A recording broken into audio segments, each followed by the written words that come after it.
New data culled from millions of children around America over decades reveals a bleak future for Black boys regardless of socioeconomic status.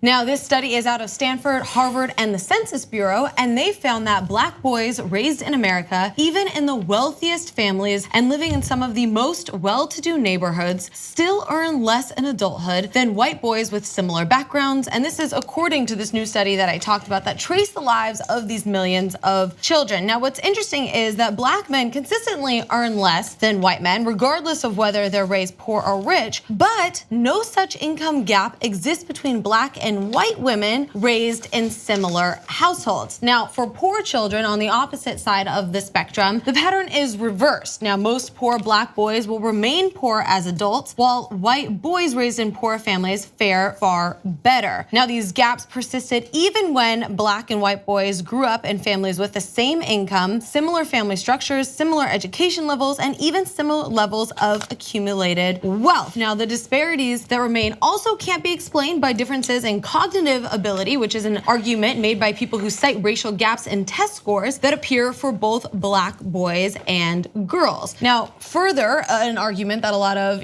post-racial liberals like to use is the fact that maybe there's some sort of class difference, and clearly by some of the information that I just stated, that's not the case either. Now, they did find something that's really interesting that I really want to get into, is what they found was that boys that grew up in, or Black boys that grew up in neighborhoods with present fathers actually fared a lot better. But what's interesting though, it doesn't necessarily have to be their fathers. It's just fathers in the neighborhood, more fathers around them. Now, other fathers in the community can provide boys with role models and mentors, researchers say, and their presence may indicate other neighborhood factors that benefit families, like lower incarceration rates and better job opportunities. And that's where it really gets into the nitty-gritty in this study, in this information, is talking about incarceration, right? And the fact that Black boys are treated differently, and that explains some of the difference between Black men and Black women is that Black boys are treated as more dangerous and they're disciplined at earlier ages, and they really sometimes show that school to prison pipeline because they are viewed in that sort of stereotypical way that has an effect both, in terms of their income and in terms of incarceration right now. What's interesting is that even when they're raised rich, Black men raised in the top 1% by millionaires were as likely to be incarcerated as white men raised in households earning about $36,000. And that statistic is really, really astounding. Yeah, and the last one there is also astounding. So let's do that one, and then I want to get into why, and that's the interesting part. So a Black man raised by two parents together in the 90th percentile, making around $140,000 a year, earns about the same in adulthood as the white man raised by a single mother, making $60,000 alone. So look, there are a number of possibilities as to why we have different results here, and the results that Hannah just explained to you. So the right wing would sometimes, some in the right wing, would say race. We told you, it's not socioeconomic status. Look, even if they're raised in wealthy families, a lot of African Americans wind up in prison, right? And then a lot of liberals, including myself, thought that it was mainly socioeconomic situation. But this study shows that that is one of the factors. It's not to say that it's not a factor. You're still in way better shape if you grow up in a wealthier household. But it is not the determinative factor, apparently. It's not, or the majority factor, depending on how you want to phrase it. So to Hannah's point, we know, and then there's culture. So I want to get to culture. I think culture is the hardest thing. And I think culture is not just Black culture, but also American culture, right? But let's eliminate a couple of things. So if it was just about race, then Black women would be just as affected, but they are not. They make the same as white women in the same socioeconomic group. So I've never heard anyone even claim that there is some sort of gender disparity within a race. That that Asian women could be brilliant, but Asian men could be bad. Or I've never heard that. I don't even think the crazy right wing makes that case. So it is not about race, because Black women overall do okay, right? So it's not genetic. That's what I mean by that, right? It's not a matter of ethnic traits or racial traits, etc. On the socioeconomic situation, it partly is definitely that, because Black women do okay. If you're richer and you're a Black woman, you stay richer, and you stay as rich as white women in the same category. But the evidence is overwhelming that if you're a black male, it's not necessarily the case, right? So to me, and this is what I think the interesting part of the conversation is, diving into culture and finding out what we think is the reality in both sides, whether it's a culture where their fathers are not present, but also the American culture overall that stigmatizes and stereotypes African-American males more than almost any other group, and in fact, seems definitively more than any other. I feel like this links to other things we've talked about in the past, and the way children are treated in preschool to elementary school, and this was across boards. This went through genders, but then it can also be determined that way too. To where teachers or caretakers just saw minority children as more dangerous or as older than they were. So a 5-year-old kid, they would see this kid acting up, be like, he's like a 10-year-old acting up, so I have to punish him in a certain way, which also leads to the way there's the presence of police officers in schools. We've seen those videos of a police officer being asked to come in and attack a child because they're acting out or the teacher can't handle them anymore. What is happening, which we didn't get to see in a lot of these cases, was they feel like there needs to be law enforcement involved right away. That's ingrained. So of all these factors, I went through this several-page article from the New York Times, is the one thing that's the constant is our society gets things wrong, and we don't learn from some of our mistakes. So we can throw it out. We can blame other factors, which we already went through. I'm not going to go into the details. You guys went through it perfectly fine. But what we haven't addressed is our perception and how the entire society sees certain folks, and that includes black people. So whenever people say, "Oh, so you think black people can't be racist?" Well, not really. But what does happen is the same assumptions that the rest of society makes about black folks, so do black people, because we live in this society. So this culture of different cultures is the American culture. And the main one that we don't acknowledge is we refuse to admit when we're wrong. As a complete country, we're Americans, we're right, we're the best ever. You tell us something different, you're the wrong one. So when we try to address our problems, which is ingrained in our society, we reject it and try and put it off on something else so it never changes.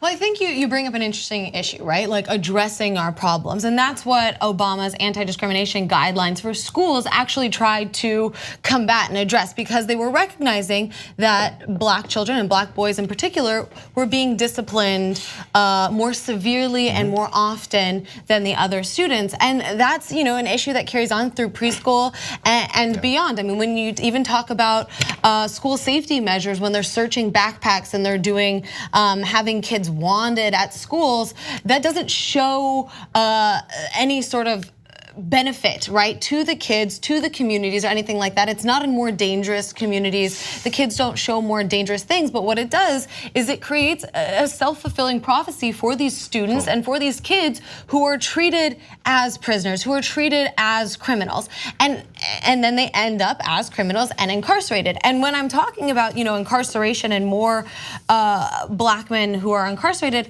I'm not saying more black men are committing crime, and I want to make that really, really clear, because then that goes more into the societal expectations and the way that we treat black men in the community when they are more likely to be incarcerated for a crime that a white man commits. So let's go over some stats that we've touched on the show before, because they're relevant to this conversation.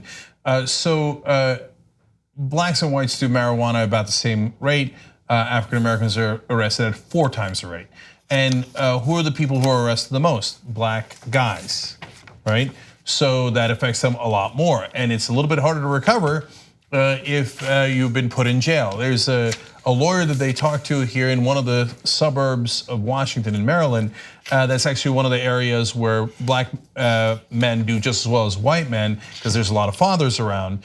And he said, look, even me, every time I go to the mall, I gotta think through, should I put on sweatpants?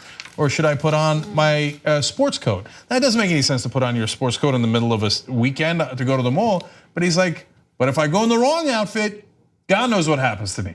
And that is real, and that's what the study shows as well. And so that disparity in how they are treated is evident throughout, okay? The other part is, it's still, socioeconomic situation does matter a lot. The average African American born into a 2-parent family is born with into a family that has about $16,000 in wealth. The average white American born into a 2-parent family is born into a family that has $161,000 in wealth. And here they show African Americans made up 35% of all children raised in the bottom 1% of the income distribution. So that's a huge percentage. And they made up less than 1% of the children at the very top. So they start at a disadvantage to begin with, and then you add in the race issues. But let's talk about culture overall. Because one of the other things that was in this study that I think was really illustrative was what happens to Asians. Because Asian Americans actually outperform white Americans on income. But, with a huge but, and the but is what I think is really important here and the lesson to be learned. Only if they're first generation immigrants or their parents are first generation immigrants. Once their parents are born here, then being Asian American doesn't help at all. So to me, what that says is culture matters. So now culture mattering is both important and uncomfortable in a lot of ways. But immigrants come in, hardworking, yeah, it's a stereotype, but also true. And they wind up outperforming everyone else in the country. But the minute they get used to American culture, they're done for. They go back to the mean, to the average, right? So does it matter that they're, that to have more fathers present in African American communities? Yes, apparently it does matter, because in the Queens, Bronx, and in Maryland, where there are more fathers overall in the community, they do better. They do just as well as whites do. On the other hand, does it matter that American culture has this deeply ingrained institutional racism? And to JR's point, there's also black cops who think the same way, right? And there's also black leaders who think the same way. They don't mean to. And that's why we say it's not always done out of malice. In some cases, yes, it's done out of malice. But in a lot of cases, it's not. And that's why it's so important to uproot that ugly thoughts in the back of our heads, which lead to these ugly results. Yeah, it's a symptom of our society, as already mentioned. But I just wanted to point out the one thing, because Senator Tim Scott spoke about when things were happening with police brutality, him being pulled over 7 times in I think a year, and then they didn't believe when he had his senator pin, he couldn't get into the building. He said, I recognize your pin, but I don't recognize you.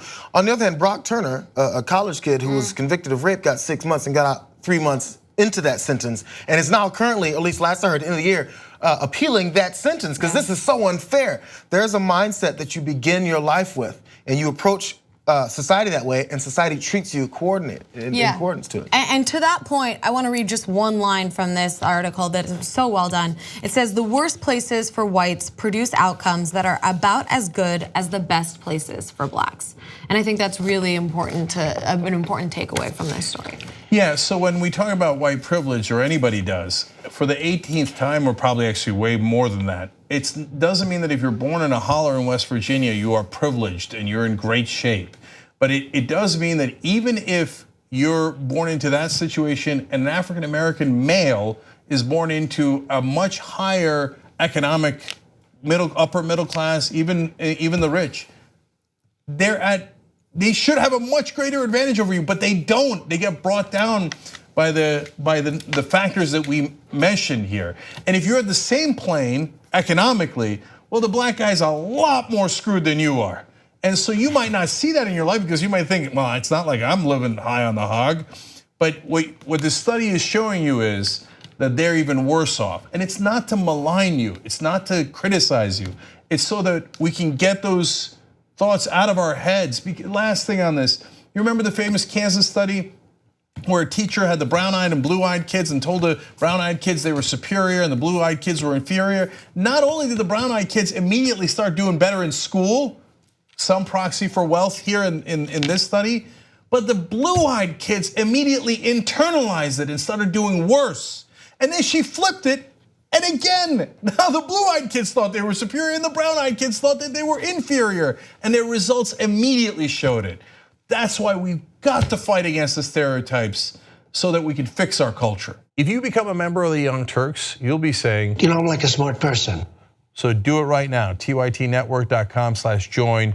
Get the whole Young Turks show every day.